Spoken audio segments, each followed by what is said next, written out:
കേരള ഒരു നമ്മളുടെ സർഗം പോലെ അടിപൊളി കേരള.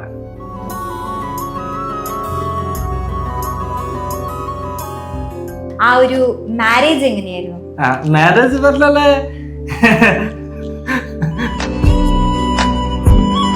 എന്റെ ഭാര്യ കിട്ടി നമുക്ക് എന്റെ ഭാഗ്യം. കാരണം കളർ നോക്കിയിട്ട് കാര്യമില്ല, ജീവിതം നോക്കണം. ജീവിതത്തിന്റെ എത്ര ആവശ്യം ഇപ്പൊ മനസ്സിലായി. ഇതാ ഈ ബേബി വന്നിട്ട് എല്ലാ ആൾക്കാരും ബേബി ഉണ്ടെങ്കിൽ ബേബിന്റെ അടുത്ത് നിൽക്കണം. നിങ്ങളുടെ എങ്ങനെ പറഞ്ഞാലും നിങ്ങൾ മനസ്സിലാവും, നമുക്കറിയില്ല. പക്ഷെ ഈ ബേബി ഉണ്ടെങ്കിൽ ആ ടൈമിൽ നമ്മൾക്ക് നിൽക്കണം. ഈ ലൈഫ് എപ്പോൾ കിട്ടൂല. മുബാറക് ഭായി ഒരുപാട് സിനിമയിലൊക്കെ അഭിനയിക്കാൻ പോകുന്നുണ്ടെന്ന് കേട്ടു.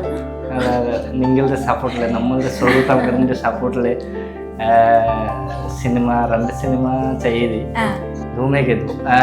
നൈമാർ സിനിമ കണ്ടില്ലേ? നൈമാർ സിനിമയുടെ ഡയറക്ടർ, അടിപൊളി സിനിമ. എല്ലാ റോളും ഞാൻ വിചാരിച്ചില്ല എത്ര നല്ല റോൾ കിട്ടും. അമ്പാൻ സാർ അടിപൊളി നായകൻ, അടിപൊളി നല്ല ആൾക്കാർ. മലയാളത്തിലൊരു വലിയ നായകനായിട്ട് നമുക്ക് മുബാറക് ഭായിനെ കാണാൻ പറ്റുമോ? അല്ല,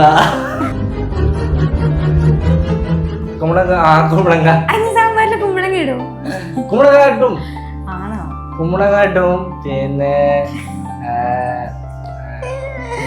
ബീൻസ് സവട പിന്നെ മുളക് പിന്നെ ജീര എല്ലാം വെച്ചിട്ട് കലക്കിട്ട്.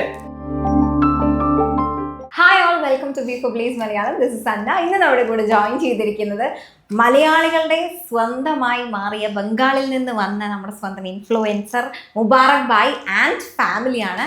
മുബാറക് ഭായ്, നോമ്പൊക്കെ തുറന്ന് സെറ്റായിട്ടിരിക്കുവാണോ? ഓ, അടിപൊളിയായിട്ട്. കേരളത്തിൽ ഇതിനു മുന്നേ നോമ്പെടുത്ത് ആഘോഷിച്ചിട്ടുണ്ടോ? ഒരു പ്രാവശ്യം ഇല്ല, കുറേ എടുത്തേനെ. നന്നായിട്ട് ഓർമ്മ ഉണ്ട്. ഒരു പ്രാവശ്യം നന്നായിട്ട് എടുത്തേനെ ആഘോഷി.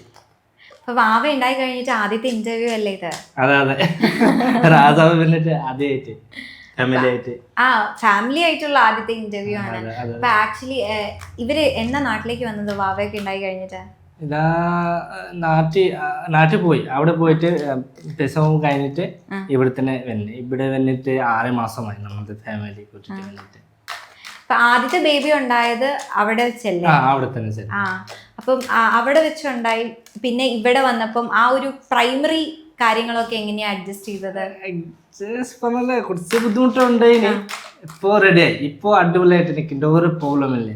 ഇപ്പൊ ജോയരിയ ഈ കുട്ടിയൊക്കെ ഇവിടെ റെഡിയായി, ഒരു പ്രോബ്ലം ഇല്ല. ഇവിടെ സെറ്റിൽ ആവാനാണോ ആഗ്രഹം? ഓ, വലിയ ആഗ്രഹം. അതെന്താ കേരളത്തിൽ സെറ്റിൽ ആവാൻ ഇത്ര ആഗ്രഹം? കേരള ഇതിന്റെ മുമ്പ് ഞാൻ പറഞ്ഞു, കേരള ഒരു നമ്മളുടെ സർഗം പോലെ അടിപൊളി കേരള. അതുകൊണ്ട് നമുക്ക് നല്ല ഇഷ്ടം. ഇതിന്റെ മുമ്പ് കുറേ മുമ്പേ ഞാൻ വിചാരിച്ചിന് ഞാൻ ഈ ഫാമിലി കൂട്ടിയിട്ട് കേരളത്തെ നിൽക്കും. ഇപ്പൊ 5 വർഷമായി ഇവിടെ വന്നിട്ട്. ഇതിന്റെ മുമ്പ് 10 വർഷം മുമ്പ് ആഗ്രഹം എൻ്റെ ഉണ്ടായിന്. ഇപ്പൊ ഫാമിലി ആയിട്ട് കേരളത്തെ നല്ല സന്തോഷം.